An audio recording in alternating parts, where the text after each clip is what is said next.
Hey guys, so I'm back with part 2 of my little Demi Lovato reaction series I have going on for her Dancing with the Devil documentary. Today we're going to be watching episodes 3 and 4. I should probably slow down the talking. 2 people told me I talk too much, which is kind of funny because I'm like the shyest person ever. But in my videos, I will admit, I ramble a lot. I'm sorry. I gotta make the reaction worth watching, you know? It's okay. Yeah, I hope I'm not wrecked after watching these 2 episodes. If you watched my last video, I couldn't stop crying. But anyway, yeah, here goes episode 3.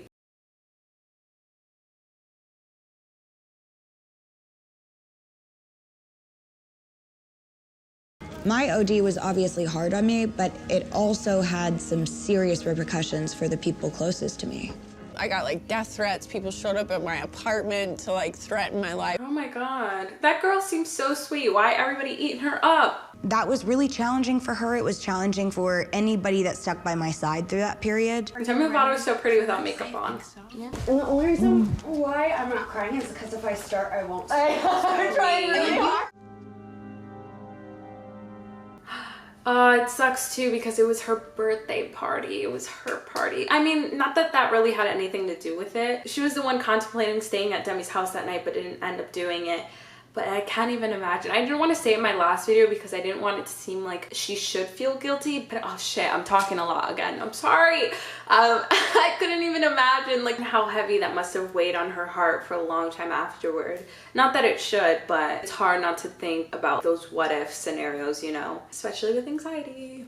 Having to go back in my phone and, you know, look at the screenshots from her fans just telling me to die and kill myself. And I would say like maybe 4,000 to 5,000 a day. My fans are amazing. Horrible. They're very passionate, but they're a little out of line sometimes because they want what's best for me. That's dragging it. A whole hate page? Nah. Stan culture is sick. I love Twitter, you guys know. And on Twitter, I'm kind of like on Stan Twitter, I guess. People get so mean, even just trying to defend their fave. Sometimes stans take things to a whole other unnecessary level and they just need to relax. And then once it continued to stick for days, weeks, months, a year, it was the hardest thing I've ever had to deal with my whole life. My heart. I remember one night my mother sat me down and screamed at me and she said, I cannot watch my little girl take the fall for someone that did something like this. I lost all my teaching jobs. No one wanted to bring their kid to a apparent heroin dealer teacher. I lost any artists that I was working with. They didn't want to deal with the drama. I had to rethink my whole future, all because of someone else's decision. That's insane. I'm glad they gave her a chance in this documentary to kind of clear things up for her name, to explain that like it wasn't her fault, because it really wasn't. And it's nothing. Yeah, it was her party, but that's where it ends. That's where her role ends, really. She had nothing to do with the overdose. Oh, that sucks. Like it freaking ruined her career temporarily, hopefully temporarily. I'm just glad that she got the chance to talk today and clear her name because she wasn't involved in all of that. Go. Less than Please, an hour. Go do it. Shut up, your face. Demi has the cutest laugh I love ever. you, but no. Tomorrow, I just realized tomorrow we're getting Demi X Ariana Grande, and I think I might die. Like, if I don't upload a video for like 2 weeks, it's because I died. Like, I don't know what else to say. When I went out to visit her, it was just, you know, what do you want to do? She said, I love music, I want to get back into it, but I want new management. I got reached out to by her business manager. Yo. No comment. But I had every intention of telling her no. I felt overwhelmed at the time. We had a plan for not only how we were going to say no, but who we were going to recommend. She didn't need a manager. She needed a friend. She needed someone who knew what to do, but also didn't need her to work. It was scary for me, but I didn't feel intimidated at all. It made me feel really safe. Okay. Oh, that's cute. I can't lie. That's really interesting that she wanted Scooter Braun specifically, or hit that management. I wish I could say the last night that I ever touched heroin was the night of my overdose, but it wasn't. Oh, shit. I had just done a week-long intensive trauma retreat. The night that I came back from that retreat, I called him. I wanted to rewrite his choice. I wanted it now to be my choice. Anytime that it's this, like, how could you do this? It's coming from a place of, oh, I want this person to be okay. How could you do this again? As opposed to, oh my gosh, you must have been in so much pain to put yourself in that position again. That's why I feel like we gotta stop villainizing people who struggle with addiction. I'm not sure if that's the right word, villainizing. I get it. At some point they had to have taken those drugs and like made that decision. But the addiction in itself is not a choice.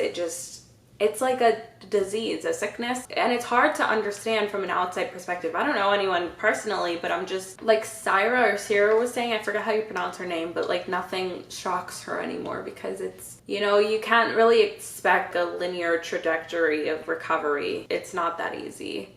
I know that sexual trauma has been the hardest part for you to talk about. Was there a specific reason that you didn't come forward sooner?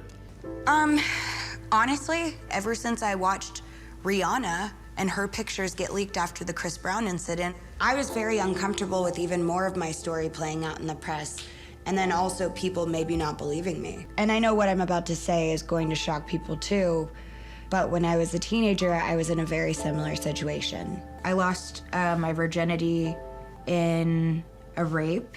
I called that person back a month later and tried to make it right by being in control. And all it did was just make me feel worse. And then I had to see this person all the time. And so I stopped eating and coped in other ways, cutting, throwing up, whatever. I'm coming forward about what happened to me because everyone that happens to should absolutely speak their voice if they can and feel comfortable doing so. She said this happened to her when she was 15, which was more than 10 years ago, and it doesn't matter how long it takes you to open up. Obviously, it's up to you and you do it on your own time, but I don't understand how people could just like not believe victims, especially like because they use the excuse, oh, why is she bringing it up now? The people saying those types of things don't even understand how traumatizing these types of situations could be for people. I don't want to talk too much. I'm annoying. I'm sorry. But all I'm saying is you should feel free and safe enough to be able to speak your truth. And it's actually sick that people, like she was seeing this guy every day after that, or like these people get to roam around free as if nothing happened. Like that's horrific. Believe it or not, being 16, I've been through a lot, so. Come on, how much heartbreak can you have at 16? Oh, a lot. My Me Too story is me telling somebody that someone did this to me and they never got in trouble for it. That's so wrong. Why were they freaking in the movie? I'm gonna like explode. I was in negotiations. I met with him and I said, hey, look, I need to come clean about some stuff. I was expecting him to say I'm leaving, like, I'm not signing you, I'm sorry. But instead, he was like, I'm afraid that you are going to end up in the wrong hands. Oh, that's cute. Do you ever think about giving up on her? No, I couldn't. And no, not once. Do I ever want to give up on her? No. Did I want to bash her head in with the brick? Yes. That's the truth. When you're dealing with addiction, it's not something that just gets cured one day. Like, it's a constant battle. Exactly. You're in it with somebody. Even if I was not related to Demi, she would be one of my biggest role models. Demi is an honest songwriter. A lot of people are nervous about telling everything. Demi thrives on using her music in a cathartic way. Tried to talk to my piano. I was gonna say, I feel like I remember her starting over. Oh, this was so heartfelt. When I listened to the lyrics, I definitely thought it was foreshadowing my overdose. The lyrics were everything that I was feeling, you know, in the hospital. Oh my God, I'm gonna cry. I have to like close my eyes. Nobody's listening.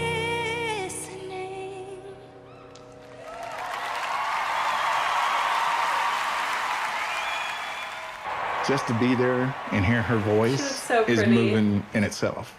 Because there was a point where I didn't know if I would ever see that ever again. Breaking news tonight on several fronts on the coronavirus pandemic. Broadway going dark, Hollywood shutting down. Oh, they're getting into Corona. When That's interesting. quarantine happened, I did meet this guy. Oh, fuck. They're gonna get into Max. He's crazy. His name is Max, right? Max or Matt? I'd never even met him. Wasn't the most responsible thing I've ever done. Oh Lord Jesus, he's crazy. Oh my God, I felt so bad when that kind of all like fell through. Don't tell me there's only, where the hell is part 4? I lied, part 4 did not release with part 3. I don't know if there's a date set just yet for when it will release, but I will make a video on it as well. I didn't cry today, which is rather shocking. It's really trippy to look back and see Camp Rock and know that it was such a heavy time for Demi, and to look back at that interview from whatever music awards it was, it's almost chilling. That guy was like, oh, how much heartbreak could you have at 16? She's like, oh, believe me, a lot. And she meant it. And you can almost see that she was kind of hiding behind her laughter in that moment. And no one should have to hold that much in, especially at 15. Demi's been through so much and she's so strong, and I just like don't know how she does it. She'll forever be a role model to me. I really do mean that. The album's about to have some vulnerable ass songs and I'm going to be wrecked, but I'm excited for it. Okay, I think I'm done for today. Please give the video a thumbs up if you liked it, subscribe if you'd like, and I'll see you very, very soon, aka tomorrow for Demi's album reaction. Woo! Bye!